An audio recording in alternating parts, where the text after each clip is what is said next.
What's up, guys? I'm Alex with BFE Adventures, and today we're going to talk about making gearing changes. Stay tuned. All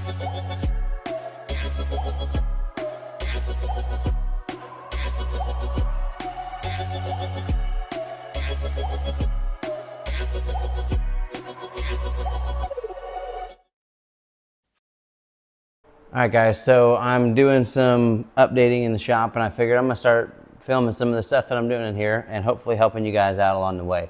So this is going to be a beginner's guide, super easy, straightforward video about gearing your dirt bike appropriately. So what I just did was swap out my countershaft sprocket and my rear sprocket on the bike because I wanted more street appropriate gearing on this Husky 450.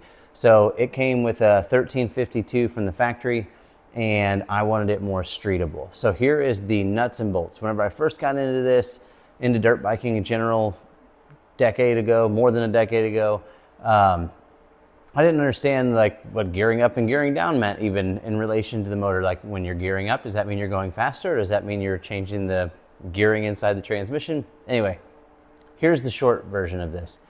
If you want to go faster top end and sacrifice torque, there's two ways to do that. One, you can go up with the countershaft sprocket, or B, you can go, or two, you can go down with the rear sprocket. Okay, if you're wanting more torque or more pop off the bottom and you're not worried about sacrificing top end speed, then that is where you go down with the countershaft sprocket, or you go up with the rear sprocket. Okay, that's cut and dried, that's what it is. Now, here's some helpful tips for a couple of these things. One, if you're looking for a relatively slight change, then you're better off making bigger jumps with less teeth with the countershaft sprocket. Okay, so if you just want a little more top end, then just go up one in the front countershaft. The beauty of that is you don't typically have to alter your chain.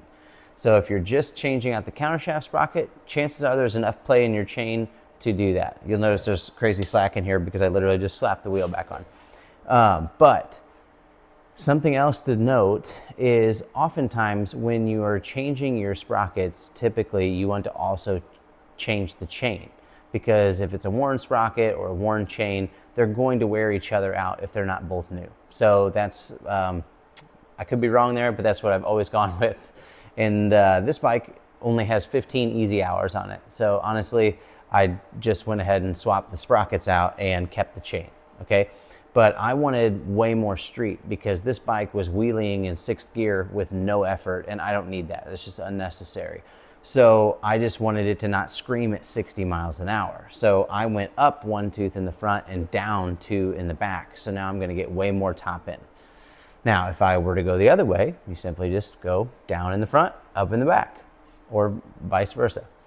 So if you made it this far in the video, I'll kind of give you an explanation on that in case you're wondering how that works. And here is my best way of explaining it, but this is a way of looking at it. So this is your driving wheel right here, okay?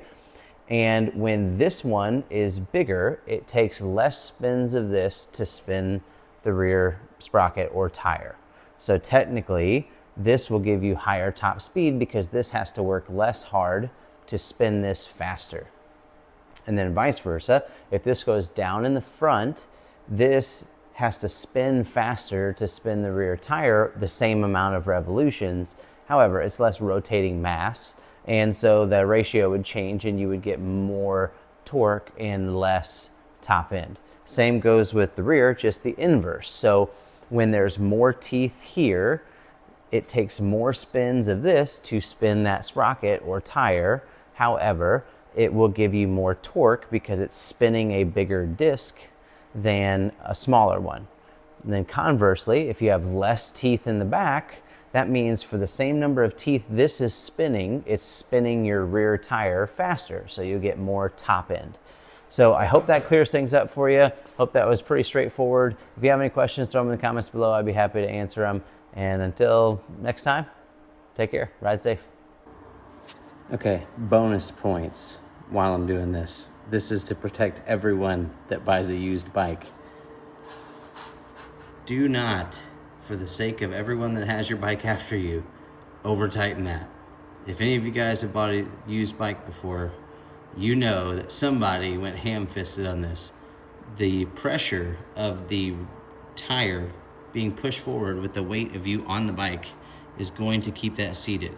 Just snug it up. You don't have to do anything crazy, but almost every secondhand bike I've ever bought, that nut is rounded off from somebody being silly. So keep that in mind. Also, don't worry about this rust on the chain. It sat in the machine shop for a week or two, and that's what happened. Okay.